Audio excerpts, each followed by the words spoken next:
Hey, everybody. Welcome to another episode of the Mile High Game Guys Board Gaming Podcast. I'm your host, Adrian. I'm Zach. And I'm Jeff. And we're going to talk about some board games. Fingers crossed. Yeah. So many fingers. So many fingers. How many fingers do you have crossed right now? That's most of his hands. Zach has 8 fingers. All 10. All 10 are crossed. And then his hands are crossed. Holy shit. There we go. I think that's a gang sign now. I think you're doing something that you shouldn't.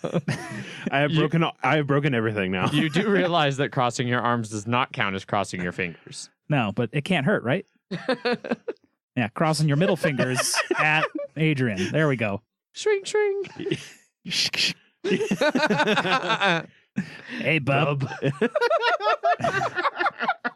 The Broncos still suck. God, no. It is approaching historic levels of suckage. So after our blowout loss to the fucking Dolphins and Jay fucking Cutler, like... Jay Cutler, huh? Yeah. Jay Cutler got some stats in this game, I think. Both defenses in this game, Miami's defense and Denver's defense, outscored Denver's offense. Wow. Individually. Like, what the actual fuck? Apparently, after the game, Troy Rank, who's like one of our local sports guys who works really closely with the Broncos, one of the players walking off the field asked him what the Broncos' longest losing streak was, which was 11 games back in the 60s. Yeah. They are currently at a 7-game losing streak with 5 games to play. Oh, shit. I bet we break that record this year. I don't see how we win a game. I legitimately do not see us winning another game this season. Like, I'm looking at the schedule. You know, I can pull it up here because it's on the I've got it right here. Part of my phone. Jets, Colts, Redskins, Chiefs. And all of those games should be winnable, but we're not going to win. We're not even going to be competitive in any of them. Like, it's the only thing keeping me sane is the fact that the Chiefs are also just utterly collapsing this late in the season.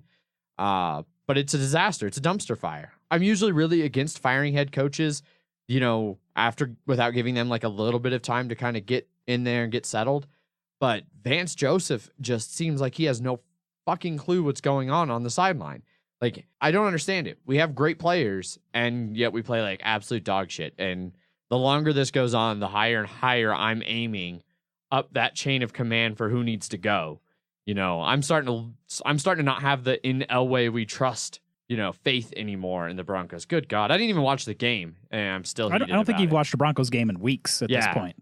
We're definitely more like, hey, do you want to get together and play board games on Sunday without having to worry about Adrian's football schedule? Correct. Sure. Yep, 100%. I catch little clips of them here and there, like at a sports bar or like at a brewery or something. It'll be on the TV in the background. I'll look up like, oh, well, we're getting fucking wrecked. Or one of my various Facebook friends who are all Broncos fans, or, you know, somebody, you know, at the thing we were doing on Sunday, the Watch the Skies, Paul was just checking his fantasy football and was so kind as to update me on the status of the Broncos Dolphins. ass whoopage.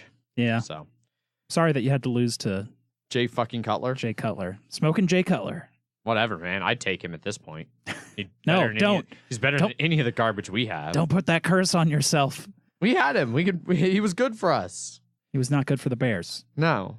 Hilariously bad, actually. Hilariously bad. Yep. He was really good for the Packers, though. Packers love Jay Cutler. They love anyone at this point that doesn't have a broken collarbone. Oh, yeah. Yeah, so that's enough football because... Sure. Fuck. I'll have to start drinking real heavily if we're going to talk about football much longer. Good times. Denver also, for the first time, or for only the like 10th or 11th time since the 1800s, had a snowless November. Wow. Snowpack is incredibly low in the mountains, so no football, no snowboarding. I'm legitimately unsure of how I'm going to survive this winter. Board games? Board games and alcohol. Mostly, it's going to be mostly the alcohol. Yeah. I think. Yeah. Enough about me. How are things with you guys? I understand you did some murdering again recently. Yeah. Yep. Getting back into it. There's some like jumping over things now is a thing. Not yet. That'll be soon. That's in the test server. The public test realm. Yeah. Have you played around in the test server? I have. I played for like 17 minutes. I didn't try and shoot anybody. I was just vaulting over shit. I was like, oh, this is fun. Did you say 17 minutes? Yeah. Yeah. That's very specific. It was like, it might have been 19 minutes. I don't remember exactly. That's still very shit, man. I didn't actually, I went to the middle of the circle and then I found a bunch of things to vault over. So I was like, let's try this. vaulted over this, vaulted out of a building. I'm like, this is cool. And then did you die? Yeah, of course. I mean, as you do. Yeah. Murder or be murdered. How did the rest of murdering go that wasn't on the test server? So we decided to play on Saturday. Yes. It was just like, let's play murder, and we did. Mhm. We had a full group. We had a group of 3. We were murdered. Yeah. Yeah. And then we got a full group of 4 going. Mhm. Where did we drop? Did we drop? Is that when we dropped on the farm? Yeah, and then we went all the way north because Yep. the end of the game was on the north coast by a beach. Mm-hmm. Yeah, I remember getting killed really early and taking just a lot of bullets for the team in my skull. Yes, you're absorbing them. Yes, I absorbed them so you didn't have to. Yeah. Then we continued to go north, got down to like, at one point it was just like, oh, everyone's murdering each other and Yeah. we're totally fine. And it got down to like, there's only like 2 people left, guys. And like, oh shit. Yep. How did we make it this far? And then so it was just me and your friend Trend, Mhm. and like you said, 2 people. Trend didn't see a guy on the left, and he started shooting a guy at his right. He killed that guy, but the guy on his left killed him, and so it was just Yep. me and the guy on the left. And I was crossing our road when this happened, so I just prone down in the middle of an asphalt road, There's not much cover there. not cover except for whatever reason his vantage point. I was hiding behind the grass. What the fuck? Because he was like on a berm. So like when he popped up, all he could see was grass, Mhm. unless he popped up even more, and then Zach could see him. Okay. You also had one small bush, I believe, Yes. in the way. Yep. And I was just like, I hope he doesn't move to the right at all because I am super exposed. But he did move to the right, but that was him getting up to move, and so we both started trading shots, and I was able to kill him before he killed me. That was my only kill of the game. But that was the most important Yes, for it that was. chicken dinner. Yep. Nice. So 2 games in, chicken dinner. Game 2, like 2 or 3. Oh yeah. So basically just like right back to where you left off. Yeah. Yes. So that means we are pros. Yep. People should start paying us. Clearly. I believe that's coming. Tens of dollars. Tens. I'd take tens of dollars. Yeah. Well, you guys clearly need to just set up Twitch and Mhm. I, start Twitch streaming. doesn't Trend have? Yes, Mike has Twitch streams that we could probably point people at. He pretty much records everything. Sometimes it doesn't record, like sometimes it'll only record his voice and not everyone else's, so it just sounds like he's talking to himself the whole time. And then silently having the other side of the conversation in his head, but only speaking his portion. Nice. Yeah, murder time. Mhm. It's fun. It was. Cool. So aside from murdering, did you guys get to play any board games or anything recently? Yeah. On Saturday, on Wednesday it was Blood Bowl. We'll talk about Yep. that later. On Saturday, there was more Blood Bowl. We went up to Total Escape Games, Ant and I, and Bullshit Paul was up there playing his league round, along with another guy, Frank. 2 different games being played up there. Phil, the dwarf guy that still hasn't lost, Mhm. or had not lost until me. I think they ended up tying again. But Bullshit Paul was playing against Wood Elves and entered the second half 0-2, down 2 scores as orcs. And he had to come back and score 2 goals, which he ended up doing. And both Ant and I were like, holy shit. we thought he had no chance Gotcha. because whenever he was going to score, Wood Elves were going to get the ball and they were just going to come back and immediately score. I guess his like super fast catcher got knocked out, casualtied out. So that was kind of his main scorer. Hence the 2-2. Okay. But Ant and I played the new release of Necromunda. He had bought all this amazing 3D cut, like laser 3D wood terrain. I don't know, whatever the hell you call that stuff that is broken token shit. Yeah. Yeah. 3D laser cut wood stuff. Yeah. Okay. So now imagine a broken token insert, but terrain that can cover like a 4x4 foot board. We set up towers and stairs and ladders and railings. And then we set our dudes up and kind of shot at each other for a little bit. I guess the main box version is only 2D terrain rules right now. So it's supposed to Okay. play more like a board and not with like 3D rules. And I guess 3D rules are coming later. I had brought my old rule book from like 2003 when they redid Necromunda the last time. They've totally changed a lot of the rules. It's all closer to the new 40K rule set for all the weapons and stuff. You can still build your own gangs, and there's a Gangs of Legend FAQ thing out there, so I can use some of my older models still that they haven't released new ones for yet. Same thing they did with Blood Bowl. Still a lot of fun, a lot of ducking around tables to see what the line of sight is, because it's all about like cover and like clutter and like minuses to your shooting and shit like that. Downside is Ant rolled a 6 every time he rolled a goddamn die for the whole thing, so he was always shooting me and always wounding me. My armor is pretty decent, and it kept failing, so he was just seriously injuring all my guys. And we went through about 3 full turns before half my guys were out, and I bottled and we ran. Damn. Yeah. Oh wow. And it's the one new the biggest change is before it was like your whole team goes, then their whole team goes. And this one, it's alternating activation. I do one guy, you do one guy, and you just go back and forth until you're done, and then everyone like end phase, and then it resets. That seems more fair to me because like I've played games that are similar to that, and like if somebody gets a really good like turn or even just a start where they can really lay into your team before you get a chance to do anything back, then you're fucked. Like you remember when we were playing Game of Thrones wrong, and we would do it like that? Yeah. Yeah, it's like basically whoever goes first has a massive advantage. So I think that sounds to me, I've never played Necromunda or any game like that, but that sounds like a positive improvement. As far as I can remember, it's good because it gives a more strategy of like, I can move this guy hoping he moves that other guy, and if he moves that other guy, this guy can shoot that guy. It's like crossing lines of fire. It's all, it takes place in the year 40,000, so there's lots of laser rifles and fun stuff like that. Now you said he kept rolling 6s, so you use D6s for hits and misses? It's all D6. Okay. Yep. Just like 40K. It has like a new wound dice for like serious injuries and stuff. It used to just be, I think, a 1 was a flesh wound, 2 through 5 was serious injury, 6 was out of action. But I think there's an actual fancy die that has it now. Kind of like black dice. Okay. Cool. Yeah. It's his terrain that he got is really, really awesome. It was a Kickstarter from somewhere, but I thought it looked amazing. Yeah, I could see super like, modular. nice laser cut wood stuff being awesome as well. Yeah, and it's super modular, so it all kind of clips together, and you can kind of make these levels just keep building upon each other because all the pieces can kind of move into each other. There's lots of bridges and fun things like that. See, I want shit like that for like really awesome D&D. But the problem is like that works great for like combat stuff like that, but the D&D I want to play is more story driven, so it doesn't make sense to have ridiculous things. Yeah. I don't know what I want to do with my RPG life. The setup for all the terrain, however, took about as long as the actual game to play. Yeah, Seems like it would. Yeah, and we had to like write up our gang lists and stuff. Okay. I'll try and I need to look at my gang list, see what else I can do with it. Yeah, should take pictures next time too. Post them around. Yeah, we definitely forgot to take pictures until we were tearing it down. He was like, "Did you take pictures?" And I was like, "Nope."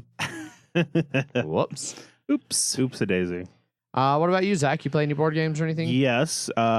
On this past Wednesday, I was finally able to play my copy of Civilization: A New Dawn from Fantasy Flight. Yeah. So this is, the newest Civilization game, actual themed game for Civilization. As in the computer game. Yes. Yeah. And this one, it says 1 to 2 hours on it, which I believe I was like, haha. Yeah. Good. Because what I've heard of the old one, that would be like 5 to 6 hours at least. Yeah. Well, and even the PC game, like, I'm playing a game with Megan where we're playing on like online speed, which is 2x speed, and it's still been way over 2 hours. Well, yes. And this is 2 to 4 players, so really it breaks down to about 30 minutes per player, and I would actually say that's pretty accurate. Wow. That's unheard of. Yeah. That's not the only unheard of thing too. It actually has a Fantasy Flight trench, and everything fits in the trench. It's an extra large trench. It is, but GTFO. Yeah. It's pretty crazy how it actually fits how it's supposed to. Weird. Fantasy Flight must be learning.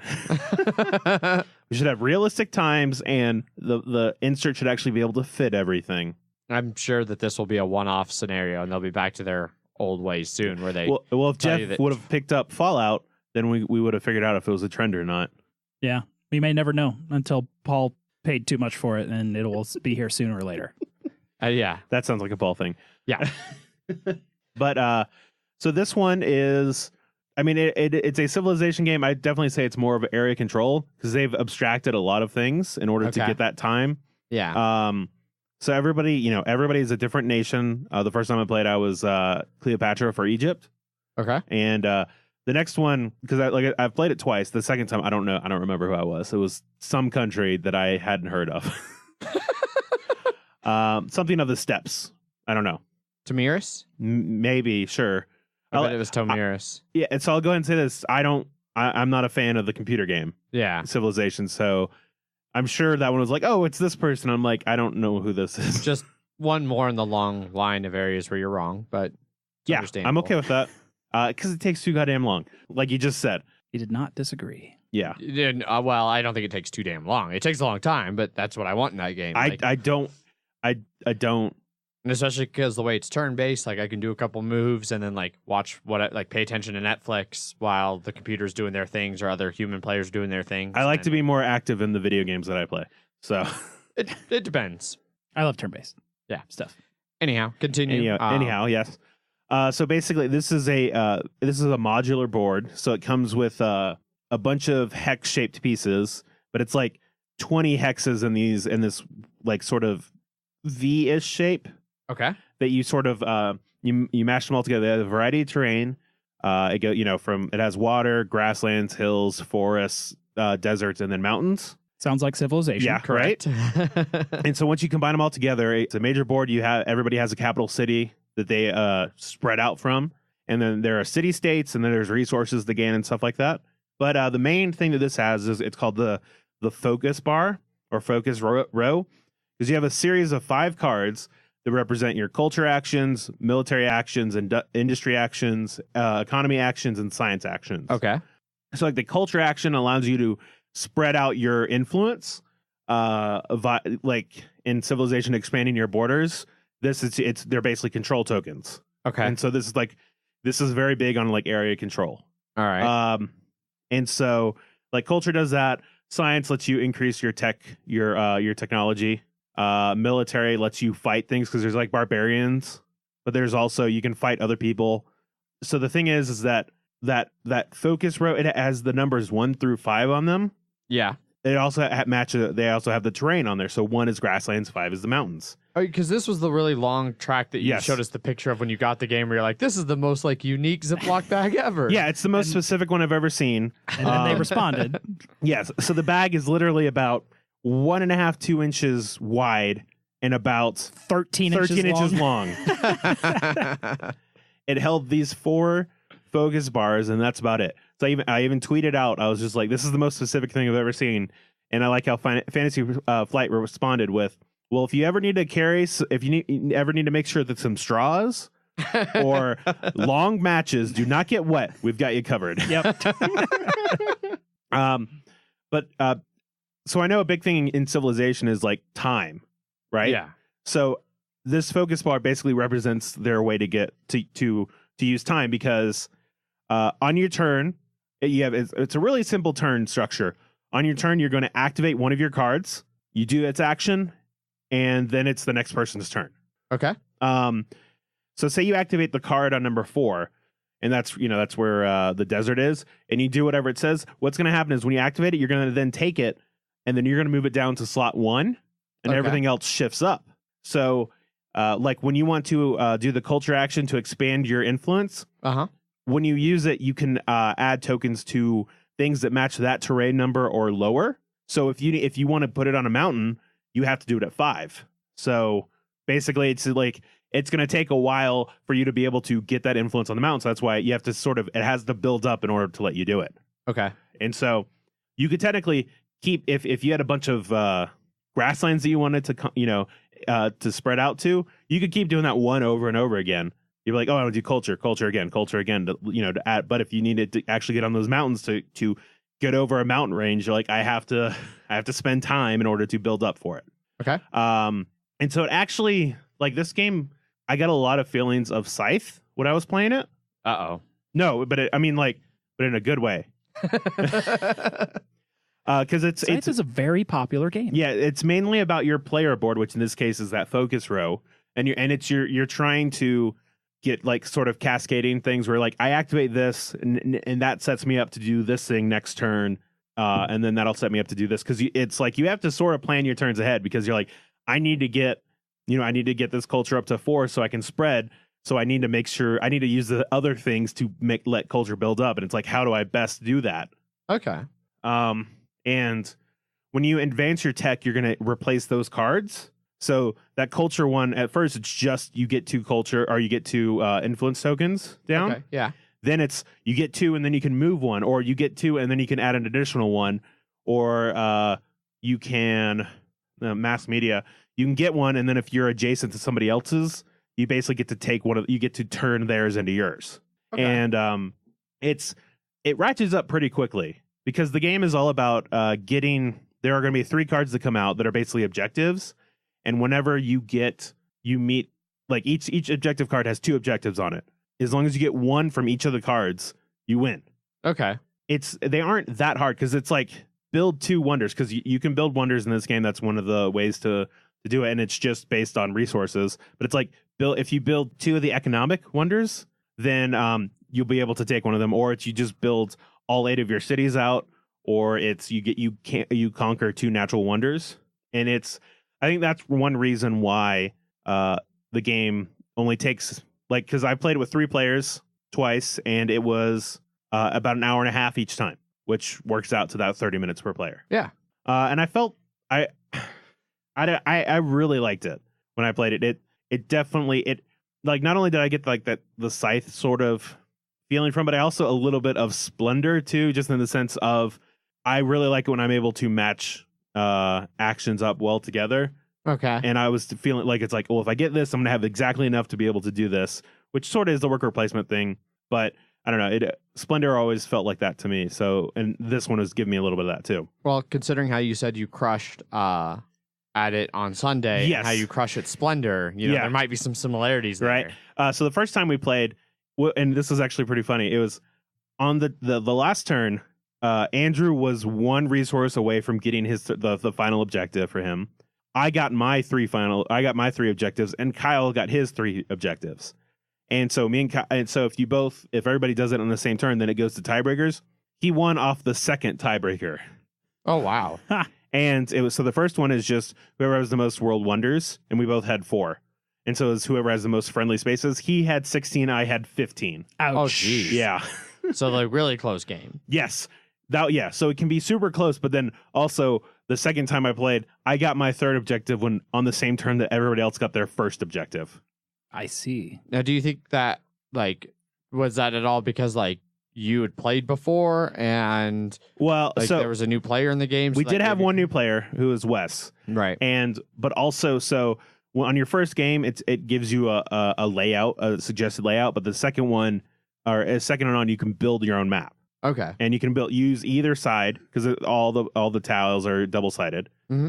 And Wes sort of got screwed on placement. Okay. And I chose the best spot, I think, out of all 3 of us that were playing. And I was able to I focused on spreading out super quickly. Okay. And that allowed me to get a lot of trade goods and a lot of resources that helped me do other things quickly. And then they didn't respond in military force like they should have. Should have just crushed you. Yeah. Is what you're saying. And that one last thing is how the combat works is I'm a pretty big fan of it. Yeah. Because it's basically it has a die roll of a D6, but gross. No, I understand that, but it's not just roll D6 and whoever wins. So first, the attacker, you have to whatever your card is, you have to, if you want to attack high, it needs to be at level 5. Okay. So you have to build up your force to be able to do it. And then your attacker, if you have any pluses from World Wonders or anything else, that's your modified number, and then you roll the D6 and you add those together. That's what your number is. The defense, it's if it's on trickier terrain, it's harder. They get higher numbers. So if I'm attacking a mountains or forests, mountains are going to be harder to beat. And then cities, because they're cities, their defense value is doubled. Okay. So if they're on a mountain, if it's a city on a mountain, they get a +10. Okay. And then there's other ways to modify and stuff like that. But then they roll a d6. And then if you have any trade goods on your military cards, you can use those to increase as well. Okay. So it's very modifiable. So. All right. Sounds reasonable. Yeah. And if you attack and are unsuccessful, because usually the cards will say you get 2 attacks, you'd be like, okay, well, I'm just going to attack again. But I was a big fan. Andrew, when he played, he was a big fan. So same with Wes. Even though he got screwed, he could still see the good in it. Yeah. The only thing I think it needs is more. Right. Like more cards. So if this got a Forbidden Lore style expansion, like from Elder Shore, that was pretty much just mainly more cards to make it a beefier game, to get more variety in there. So just like the actual PC game, they'll sell you something that they know they're going to have expansions to in the future. Oh yeah, that's Fantasy Flight. Then it'll get good when that first. Oh no, expansion it's out. good now. And I mean, all the Civilization games have been good too. And well, so I just for the video games, Civ 6 is, I think, for like the base game, no expansions, it's the best Civ yet. That's good. Like they did much better. 4 and 5. 4 and 5, and then like, well, especially like Civ BE, the most recent one, like between 5 and 6, they did Beyond Earth. Yeah. And that one, the base game was hot garbage. And I think it got kind of better with expansions, but it was too late and people had already moved on. We're waiting for Civ 6. Gotcha. Yeah. But yeah, no, this one's a solid 8.5 for me right now. Okay. But if just adding more nations, more wonder cards, more diplomacy cards and stuff like that would easily bump it to 9 or 9.5. Right on. Yeah. Sweet. It's a good game. Yeah. That I haven't played yet. Yeah. I got to take a look at you guys playing it Wednesday at game night, and I didn't stick around long enough to really see the gameplay, so I can't speak to that. I do think that the slider mechanic sounds really cool. It especially really is, yeah. like as somebody who likes games that are more strategic than tactical, that sounds like that'd be kind of up my alley, like trying to plan all your actions out in some sort of cohesive way. But man, it looks good. Like the art style on those tiles, like they stand out, like it seems to work well, and it has a good table presence. It looked real good on the table. Yep. And one thing I did find funny on Wednesday, I was like, all right, Andrew, we need to find a third person so it doesn't take too long. And then, everyone's like, oh, you're playing this, prepare to do this all night and stuff like that. And I'm like, all right, it says under 2 hours, and I think we can actually do it in under 2 hours. Yeah, especially everybody's reaction was like, good. Yeah. Good luck. Yeah, and I was like, aha, I was able to fucking do it. So meanwhile, while you were doing that, we showed up about an hour early because Megan and Paul and I have been super obsessed with Spirit Island recently, and we wanted to try and get a game in of that with a much higher difficulty and with some of the expansion races. Like we'd played with them the night before. The three of us went to D-Bolt and kind of tried them, but we played it on like a low difficulty there. Now we wanted to none of us had lost, and like co-op games are supposed to be hard. And so we decided to really ratchet up that difficulty to see if we could, beat ourselves, and essentially. Then you won even harder. Or something. No. We still did end up winning ultimately, but we thought we were going to get crushed. So we were like, oh, this won't take long. We'll ratchet up the difficulty. We'll get crushed. We'll see what that's like, and then maybe we'll learn something, about the game. While ratcheting up the difficulty just made it so that it took us way longer to finally squeak out a victory. And so it was the longest game of Spirit Island I've played yet. I think it was almost 3 hours. That's a lot. For a seems about right, yeah. Yeah. Granted, it was a game night, so people were, after that first hour when people started showing up, they were coming over and talking to us and like checking out the game, which, slows you down a little bit. It also can take up a lot of space, which we were really trying to consolidate down onto that table. Like you couldn't play a 4-player game on those tables. No. Like 3 is tight. But yeah, so we were playing on the thematic maps, and so the expansion adds these little tokens that basically like are additional benefits for the spirits.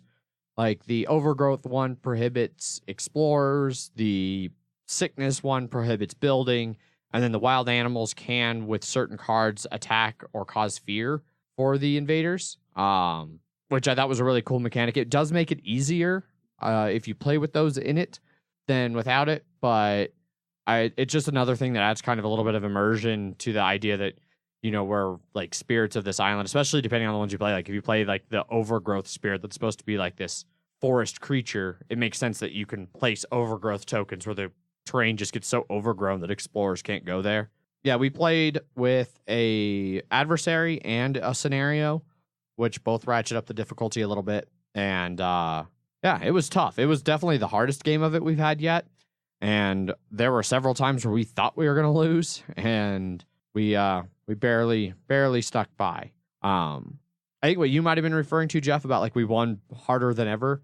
We had our highest score, but that's because the main scoring is a multiplier, is a difficulty multiplier. So the more you ratchet up the difficulty, the higher your score is going to be regardless. Gotcha. So, yeah, it was a lot of fun. I still do really, really enjoy that game.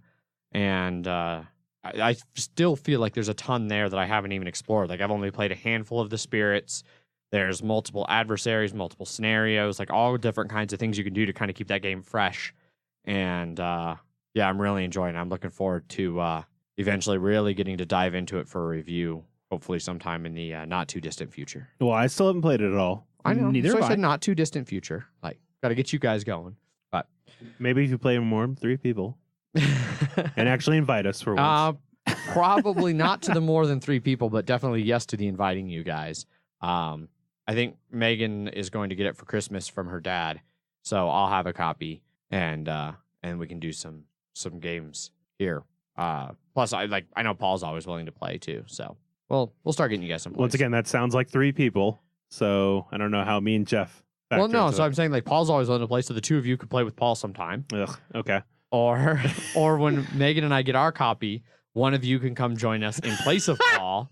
Or sometimes if Megan's busy working, the 2 of you can come play with me. Can't we play with Megan without you? Possibly. I mean, it's the goal, right, Jeff? That's it. I mean, yeah, Yeah. That's our main. Sounds like a good objective to me. Yeah. Then the only other thing that I played besides meet everybody and be a good host, which is the main game I play at game night. Aside from that, I did try to play the copy of Trick of the Rails that you got me. Mm-hmm. The rules for that game, although they tell you like what to do, they don't really help you understand why you're doing anything. Like it's a trick-taking game, but there's not really any clear reason why you ever want to win or lose tricks or anything. And I feel like it's a game that you need to learn the mechanics for and then play it like a couple times and then be like, oh, now I understand why I want to do certain things. Like now I understand why I would want to win this trick versus that trick, and like how I decide which cards to play and which ones not to. But yeah, I enjoyed it. I thought it was interesting. I'm really looking forward to trying it some more. Unfortunately, it plays at a minimum of 3, so like I can't just make Megan play with me during the day when everybody's busy. I'm gonna actually have to get together with people and try and find a group of 3 to play with. Gotcha. So, yeah, that was all I played. I wanted to play more over the weekend, but I went on a rock climbing trip and I brought board games, but because it's December in Colorado, the sun is set at 4 and it's dark as hell by 5. Welcome Sounds to my about work right. day. Yep. Yep. And so by the time we got back to camp every night, it was too dark to play board games. So we just sat around the campfire, drank a lot of beer, which is also nice. Right on. Well, I think before we wrap up this whole banter thing altogether, Jeff, you have a Bloody Minute update for us. I do. In this week's Bloody Minute, I played David's Rodimal, their Nurgle. They have like Disturbing Presence or something. I don't know. I can never remember the hell of the name of it. I basically have to roll 2+ to be able to block some of their dudes. It gets really annoying. When you roll a 1, it's like, well, guess you're just, he's like, ew, he's gross. I don't want to touch him. And then you just don't do anything. I believe it's foul appearance. Disturbing Presence gives you negative to passes. It just like anywhere around them. It's a good thing orcs don't pass. Also, his team has a lot of Mighty Blow and Claw, which means he breaks my armor just by rolling a 7. Right, yeah. Which sucks, especially when I have such high armor. The game was pretty good. I ended up killing 2 of his players. They were Rotters, so you actually get 2 casualty rolls when you kill them, and I think just both happen. So Oh shit. yeah, they're really cheap though. They're only like $40K. His Nurgle warriors and his Beast of Nurgle definitely did some work. I ended up scoring at the end of the first half, but I did give him some inducements, which he got. I believe it's like Spleen Ripper or something. Like Jesus Christ. yeah, like he's a Chaos Warrior with a chainsaw, is what it is. Who he saved for the second half. In the second half, his chainsaw did nothing. It ran at me and hit me and failed to break my armor. I knocked him down and stunned him. I think he may have ate his own chainsaw at one point, and then the game was over. And didn't do anything. Downside is all of his Mighty Blow and Claw guys sure did something. I took 5 casualties in this game. Jesus. I did take I think it was an armor hit on, or a move hit on one of my blitzers. So I then retired that gentleman. I almost got a black orc with a minus move, which would have been real rough. Thankfully, apothecaried that. My dice went to complete horseshit in the second half, where I couldn't do anything without causing a turnover on the first die roll for, I don't know, about 3 turns, which pretty much handed him the draw, and thus ending my win streak of 5 games. Oh, that's a bummer. Yep. At least you're continuing your not losing streak. This is true. I have not lost a game in a while. Downside is David has never won a game. He is either lost or drawn. I know he's playing tonight. We'll see if he gets his first win. Fun fact, my last not win, also against David in the postseason. So yeah, the next match is going to be my team, the War Bosses versus Bullshit Paul's the Onions. We will be playing that at game night at Barrel Beer Co. this Wednesday. Yeah, we'll see how that goes. It's going to be orc on orc, and he's got more Mighty Blow than I do. So I think that we're going to clunk into each other until someone takes a casualty, and then he'll roll really bad and blame it on me or something. I don't know. That's yeah. So that's Blood Bowl. Took a draw, but nothing too hardy in there. How's the rest of the league doing right now? Like where are you at in relation to things? How's the playoff picture shaping up? I am still in first place with 27 points. Paul is Bullshit Paul is behind me at 24 points. Frank is in third with his undead team, along with Phil and his dwarf bashers tied at 19 points. I think I'm a lock for the playoffs at this point, unless something real goes real bad.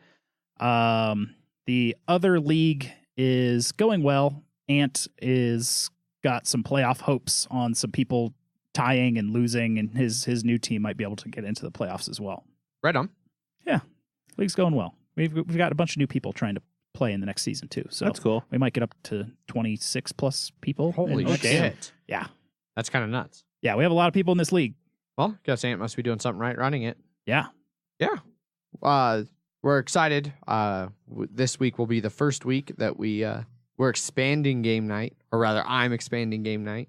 We're gonna start doing our game nights on Tuesdays and Wednesdays. 2 nights of game nights. Yeah. So also conveniently at the closest brewery to where I live. And to where I live, which has no bearing whatsoever. No, I'm sure. Yeah. No, they're also just one of the breweries that have the best space for us, and I think work really well for us. There was a poll on our Facebook group of like, where are your favorite places to go? Feel free to write in. Here's a couple, and I think Diebolt was like number 1. Yeah, Diebolt and Strange were number 1 and number 2, and they were within like 1 or 2 votes of each other, and then it was like 15 votes to the third. Yeah, like so, and people could vote on multiple breweries and stuff like that. Yeah, but we're excited. We'll see how it goes. Yeah, hopefully we get a good turnout. That's tomorrow. Yeah, so that kind of wraps up the banter and everything. Indeed. I think we get to move on to the next segment.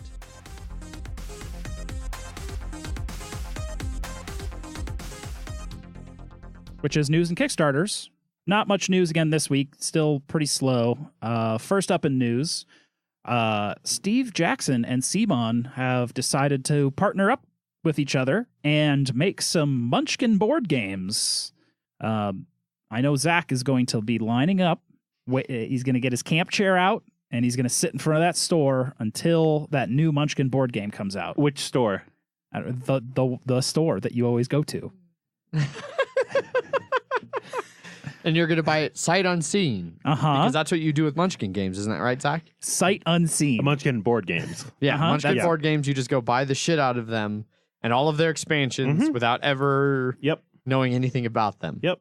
And then I keep them forever. Even if they haven't been played in 5+ years. As a mark of shame. Yep. But I think with CMON behind this, it could be a good game. Could be a good game. Yeah, we'll see. There's not really much interest here about like what kind of game it will be. The only thing they have is they have a blurb in the original press release that says beginning with a board game inspired by the highly successful Arcadia Quest. So kind of a modular board dungeon crawl. Okay. It just and fall 2018. So it's going to be about a year for this one. So you better not call it Munchkin Quest, because that's what the board game was called. Garbage board game. Maybe it'll be Munchkin Quest 2. Electric Boogaloo? Yes. I knew it was coming. Of course it was. You can't say a 2 and not immediately follow it with Electric Boogaloo. Well, I mean, you can. No. I am physically incapable. I've noticed. Anyway, next up on news. Judge Dredd is getting a board game called The Cursed Earth. I love Judge Dredd and everything about him and the comics. It's been around for 40 years now. My favorite part about Judge Dredd comics, he ages in real time like the comics. So he's now 40 years older than he was when it came out. That's one of my favorite fun facts about Judge Dredd. I guess it's based off another game, the Lost Expedition. Yeah, that was released this year? Yeah, which is more of like a jungle exploration kind of game. Yeah, that one, yeah. Huh, yeah, I didn't remember hearing anything about that. Yeah. I do find it funny that Lost Expedition, it can play 1 to 5 players, and apparently it's best at 1. Weird. And actually, there were a decent amount of people who voted on it, so it wasn't like 3 people. Yeah. We're like, I only play games by myself. But it's going to be Cursed Earth, so it'll probably be similar, but with all the fun wonders of the Cursed Earth outside of Mega City 1. Yeah. Featuring competitive, cooperative, and solo player modes. Yeah. And entirely new mechanics such as radiation tracking and psychic abilities. Well, that's what happens when you grow up near the wall. You become a psychic. That's just how it is. I have no doubt. I trust you, Jeff. It's where there's more radiation. Of course. Mutations. I said I trust you. I don't know if you do. So that looks cool. That'll probably be next year. Yeah. No date on it yet. Nope. Yeah, I don't think it'll be coming out in less than a month. No, that's true. It is December already. And that's it for news. Yep. Another short news week. Yeah. If you hear of news, feel free to tell us about said news so we can then talk about said news. Sure. Do our jobs for us. Please. That Fallout game came out for about 15 seconds before it sold out. Yeah, right. We'll see you in April whenever we can get a copy. Moving on to Kickstarters. We got a bunch of those because those never stop ever. Well, and, holidays. In the holidays. Oh, God. First up on Kickstarters is the Tool Steel Metal Dice, the strongest dice ever made. Well-funded, 4,400 of its $500 goal, 68 backers, about 2 weeks left to go. You can get a single one of these die for $39. They look badass when he makes them, though. Yeah, I mean, the process of doing tool steel is awesome. Like, I used to work in a machine shop, and we worked with a lot of tool steel, and that shit is hard as hell. And then the heat treating process itself is pretty impressive. But I'm curious, like, when he talks about how they're made, like, I'm not so certain how balanced they're going to be. Like, he doesn't talk at all about how he's ensuring that they're actually balanced dice. No one's going to buy these and be like, all right, I'm going to be playing all my games with this now. One, because it'll destroy any board that it lands on. I mean, you thought that you're hole probably not wrong. You thought that hole in Indonesia was bad.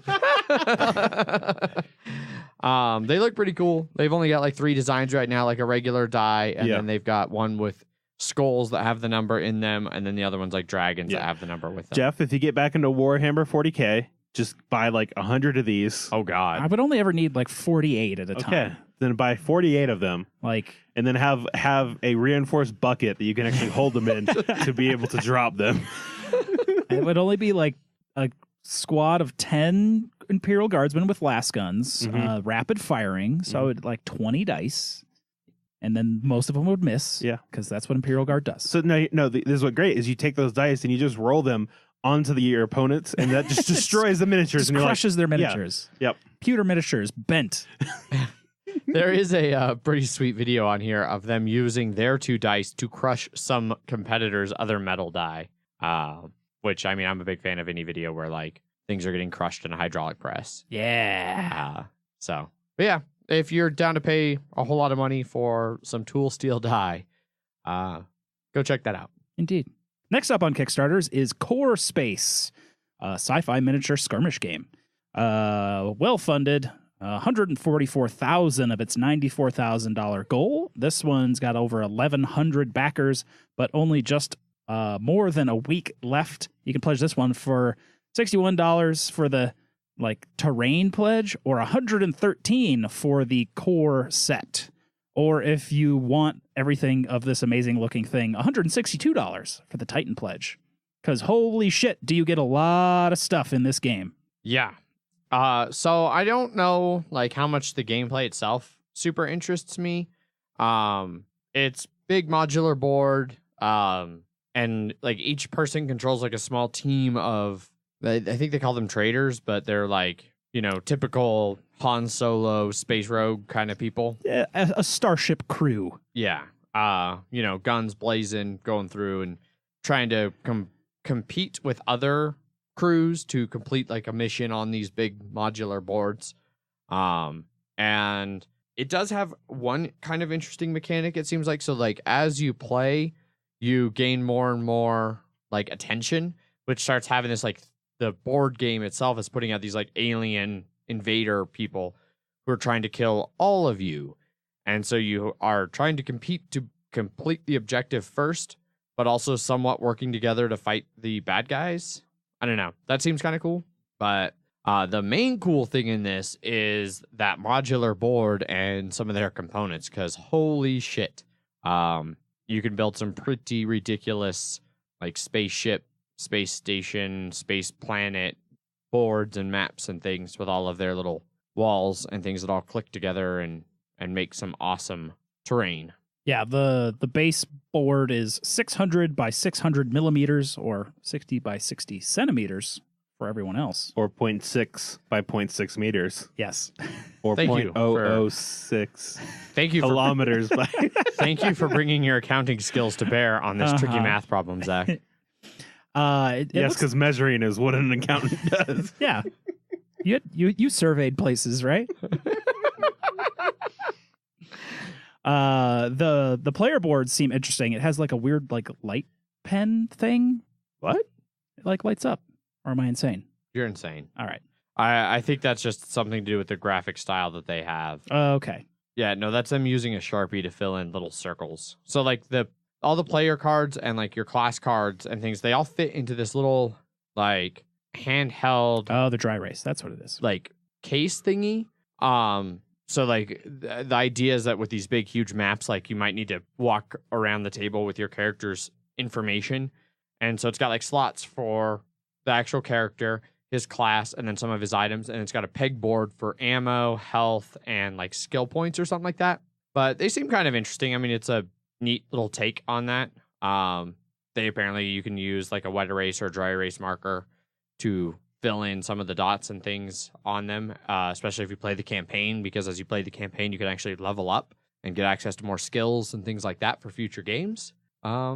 Yeah, the train is definitely what interested me on this, especially the Titan Pledge train. If you scroll down, they got a video that has them going over the Titan Pledge, and just the screenshot on that video of this huge 3D terrain map is wow. They also do a cool thing where you can put loot in little crates that go out on the game board, but it's you can randomly put a bunch of loot in there and then put the crate out, and so then when somebody gets that crate, they can open it and hey, surprise loot. Yeah. And you don't have to pay a whole lot of money for some shitty loot crate. No. They also have some other cyberpunk, frontier, and galactic terrains that are pretty hefty price-wise, but they look super cool.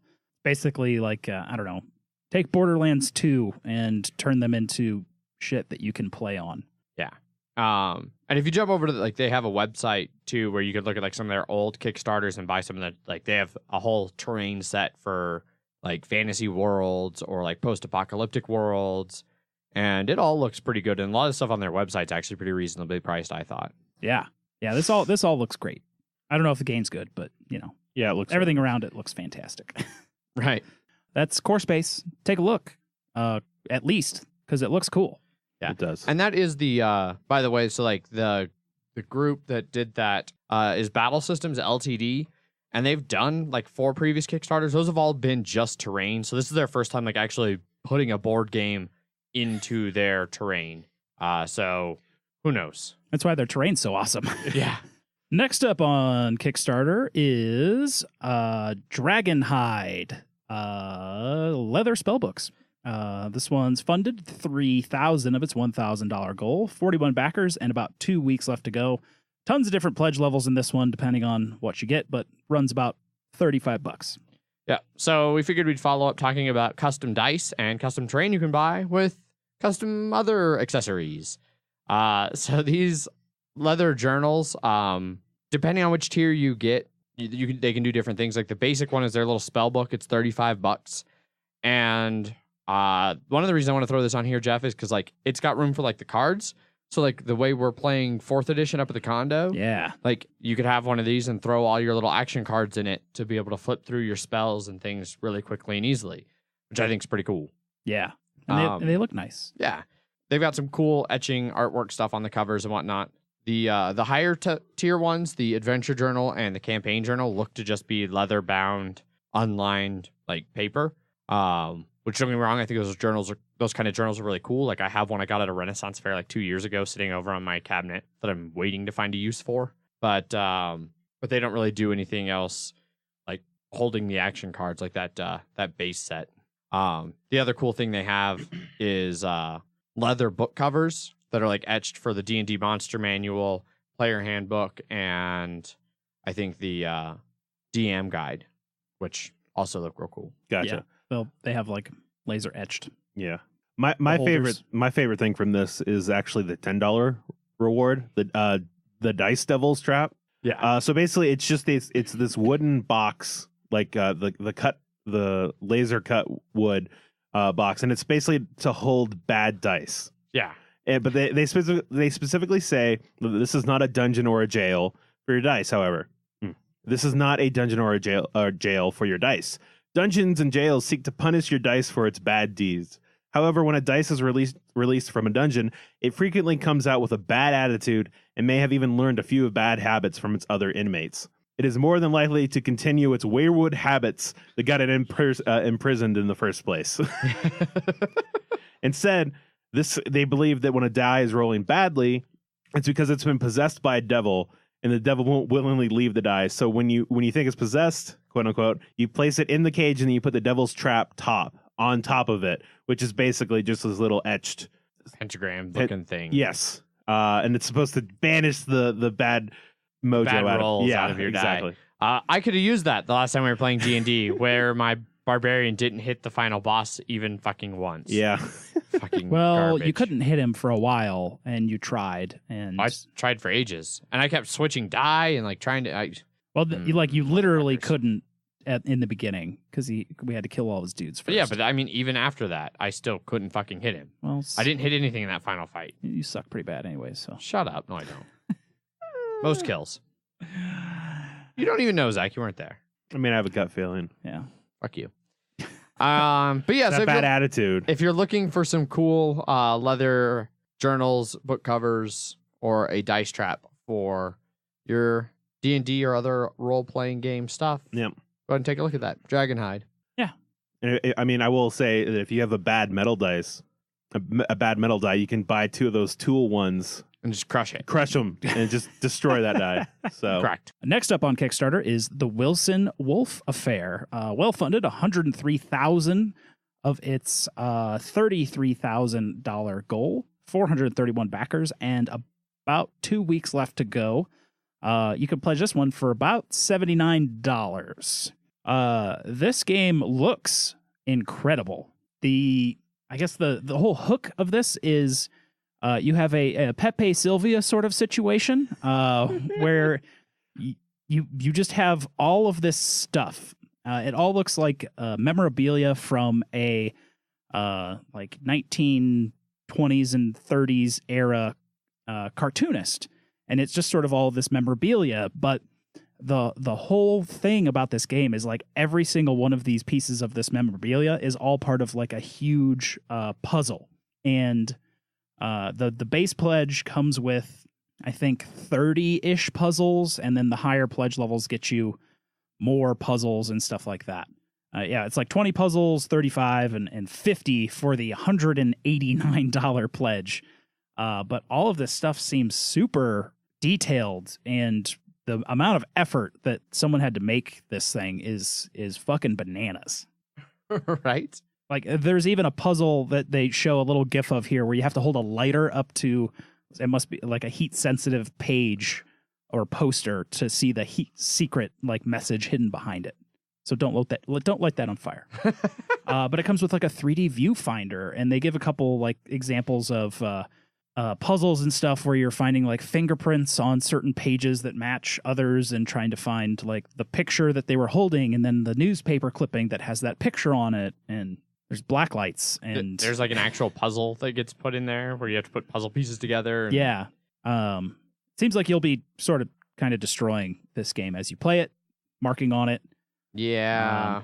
Might kind of only be a one-time thing, but it seems like the base pledge level with like the 20 plus cases that they say in it still has like 20 plus hours of gameplay, with the huge pledge having like 50 to 75. So each one of these puzzles is about an hour, so it's a multi-session type game because there is just an incredible amount of stuff in here. Yeah, it looks just thoroughly ridiculous, but really cool. Like, I like weird puzzles and things like that. That's right up my alley. So I could see having a whole bunch of fun trying to deal with this. Yeah, I guess they'll even have like a YouTube channel that will have all of these 1930s era like cartoons on them that will have even more parts to the puzzles that you'll have to go and watch these videos that someone put up on YouTube about, and like animation cells that are really creepy, because that's definitely the Wicker Man, but pigs and horses trying to burn them alive. Yeah, this is really impressive. Yeah, I'm like kind of blown away by this as well. Like, it's ridiculous. Downside is it's to get the full game. I mean, you probably get a full game out of that one $79 pledge, but the $289 one comes with like 3D puzzles and a viewfinder, and yeah, the $289 pledge, they say, has an estimated 50 to 75 hours of gameplay in it. Like, if that's true, that's just bonkers. Yeah, but yeah. All kinds of crazy shit in there. Yeah, at very least, go and take a look at it, just because it's really cool. Yeah, right on. Yeah, that's the Wilson Wolfe Affair. Also, the end of Kickstarters. That is indeed the end of the Kickstarters. There aren't any emails that aren't directly related to the contest, so we'll be saving those for later. There are so many emails for this contest, and they're all awesome. But if you would like to send us non-contest emails, you can do that. Emails at milehighgameguys.com. And Jeff will read those on the show. Indeed. We do, however, have some BGG responses to last week's episode about player pieces and the various forms they can take. That first in our components discussion series. So, Zach, what did people have to say about some of that stuff? So Matt says, miniatures? If I see a game with more than 20 miniatures that I have to paint, then I'm out. Fuck that. Give me a standee or a chit. I think that good components need to complement the game without being the crux of the game. My example is the plastic tokens from Pandemic that represent each character. They're a simple plastic token, but differentiate themselves on the board using color and height. What I also love about a simplistic approach to the figure components is that it makes the game cost-effective to the masses, but also gives the people the chance to enhance their games in a secondary upgrade market if they would want. Yeah. Which I can really appreciate. Like, you know, that was kind of thing we talked about a little bit with the one Kickstarter. I'm drawing a blank on the name now. Where they try to do minis and standees and Heroes of Lancian. Yeah. You know, I can appreciate trying to use some simpler components so that people who maybe don't have a ton of expendable income, because not everybody does, they can get some of these good games with albeit simpler components that are less fancy. And then the people who have expendable income can go to the secondary market and buy awesome 3D printed minis or like, you know, upgrade kit that has fancier components and things like that. You know, I think that there's a lot you can do with that. I think he makes a really good point about like the pandemic ones. And I think what he was saying, like with the using color and height, like they stand up. Like they're higher than all the cubes. Yeah, that's so what I that makes figured, them a little bit more noticeable there on the board. Yeah. Yeah. I do still like miniatures though. They're pretty awesome. But expensive. Next up, Eric says, nowadays we have cheap 3D printers. Maybe it would be better to scan in your bust and print your own player markers that you can use in most games. I don't want my face in games. Just like my own head. Yeah. See, well, no, okay, so not just like like my head, but like for Zombicide, like I've definitely thought about like getting somebody's like airsoft kit or like making something, going somewhere like there was the one bar downtown that used to have you could get scanned and like while you're at the bar they'd 3D print a model of yourself, like Lavolo did that at one point. But I've thought about like trying to do something like that and like back when I was in my heyday of Zombicide, you know, getting in my own Zombicide mini, you know, and that for me and my friends so that we'd all have ourselves in the game and like make up our own player boards for us with our own minis for us and then be able to play ourselves in the zombie apocalypse. I thought that seemed cool. Sounds cool. Way too much effort though. Yeah. Very true on that. And finally, Patrick says, one of my favorite mini games is Cyclades. Each of the players' minis are individual sculpts. Then there are several oversized monster minis that can come out. Some of the monsters have an instant effect, whereas others linger for a while. These later monsters get a figure. The Kraken is one of my favorite minis. I actually like keeping these white to make them look like Greek statues rather than the painted versions I've seen. That's a good point. I think that I like that. Yeah, I think that, you know, obviously that's one of those things that will depend heavily on from game to game, but like that game especially, I can see that working well for. Yeah. My real preference for minis versus standees is the ability to tell what you're looking at from another thing at the table. As discussed, standees often allow for more detail and can be better at this than 3D minis. Some games, like some versions of Flashpoint, add rings to add to mini bases to identify your player better. Yeah, I know like some of the later Zombicide started adding some things like that. Blood Rage has it, doing that, you know. I think that helps a whole lot with bases and things. You know, speaking of like being able to differentiate, like that was one of the things that Zombicide, it was interesting with like they did the different colors of mini for the different types. So like regular ones were gray, the toxics were green, and the berserkers were like a brownish color. Yeah. And then you could vaguely tell the difference based on the poses, like whether it was a walker, a runner, or like a fatty. Yeah. But then once you start painting them, unless you really make sure to use a different painting style for the toxics and for the berserkers, they can kind of start to look like just a zombie horde where it's easy to get, you know, have one get lost in the mix, which can be problematic, you know, depending on how you do your art styles for like a standee or something, you could probably avoid that, you know, or like having the clips on the bottom, things like that. So, but right on. Thanks, guys, for chiming in some thoughts on that episode. Anybody else who wants to chime in on any of the episodes we've done can jump over to our Board Game Geek Guild number 2731, where Zach puts up awesome posts about episodes that we are going to do. And yeah, you can talk about them either before the episode airs and we can read them on the show and discuss them during the episode, or you can add them after the fact and we'll come back and address them. So be sure to join the guild so you can get those notifications when he posts those. Very true. Yes. Do that. When he posts them. Whenever that happens. Yeah. Whenever that happens. Which is some point before we record. Yes. Sometimes cutting it very close. Sometimes well in advance. It all depends.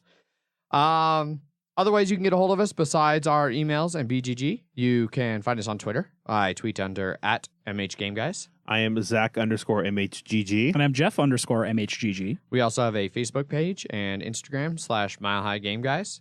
And yeah, that's those are the ways to contact us. You're not wrong. I'm not wrong. In fact, you're right. Holy crap. We are still running our giveaway for Lisboa. So if you would like to enter that contest, you can get a hold of us through some of those earlier mentioned things. You can tweet us, and on the tweets, we are looking to hear about what other discussion topics you'd like us to discuss. Discussions to discuss. Like, With, not at all redundant with that phrasing. With hashtag MHGG, thanks. Yes. Not to be confused with MHGG T. Hanks. It's a very important distinction. Yeah. You can also shoot us an email Emails at milehighgameguys.com. where you can tell us your board game disaster stories. Because, as we've mentioned, Lisboa is all about rebuilding from a disaster. And holy shit, just scanning through some of the board game disasters that we have, like, there are some people who've gotten some board games fucking ruined. Yeah. Yeah. Like, it's getting impressive. So, we're going to probably start reading those next week, just to get ahead of the next, like, 6 months flood? worth of emails. The flood of emails. The flood. But yeah, if you have a board game disaster story, shoot it over to us on the emails there, and that'll get you entered into the Lisboa giveaway. And finally, you can jump over to that Board Game Geek guild number 2731, where there's a thread up for the Lisboa giveaway. And jump in that one and tell us a little bit about your gaming group, like who you regularly game with, where you game, how you game, all that kind of stuff. We like hearing about other people's gaming experiences and things like that. So, And we also have all the entryways in that BGG thread in case you forget. Yep. Those things we just told you. correct. Yeah, each one of those different things is a different entry into the drawing. So if you do all 3 of them, you have 3 entries. So tripling your chances to win, because that's how math works, right? And counting. And counting. Yeah, we'll be running that for roughly another 2 weeks. And then we will announce that just prior to Christmas, the winner of that contest, just prior to Christmas. Your Christmas present will be knowing that you won. Yep. Yes. And Not that it the will- actual game. And it will come sometime in the new year. It is also, just to reiterate, open to international listeners. If you want to enter, we will help work with you on shipping up to a certain amount. And beyond that, you'll kind of be on your own. But if you win, we'll talk to you and sort that out. So feel free to enter if you're one of our international listeners. So You exist. you do. And finally, be sure to tune in on Friday, where we take a second and talk about the one game we all played this weekend that we didn't mention in Banter. And that is the Watch the Skies mega game that took up 12 hours of our day on Sunday. I'd say 10 hours. We got there at I- 8 and we left at 6. Yeah. So 10 hours. 10 hours. And we didn't play so much as experience. It was definitely an experience. So disregard everything I said. Clearly, As I'm per back to usual. being wrong. Yes. Yeah. And You don't want to give anyone Whew. hope. That was a long time. I didn't like that. But yeah, Friday we will be having an in-depth discussion review thing about Watch the Skies mega game and our experiences with it. And And some people gave us their perspectives on the game as well. some People of the that we people played with, yeah. Yep. So right on. Well, thanks everybody for listening. As always, I've been your host, Adrian. I am still Zach. And I am the law, Jeff. Bye. Bye. Bye.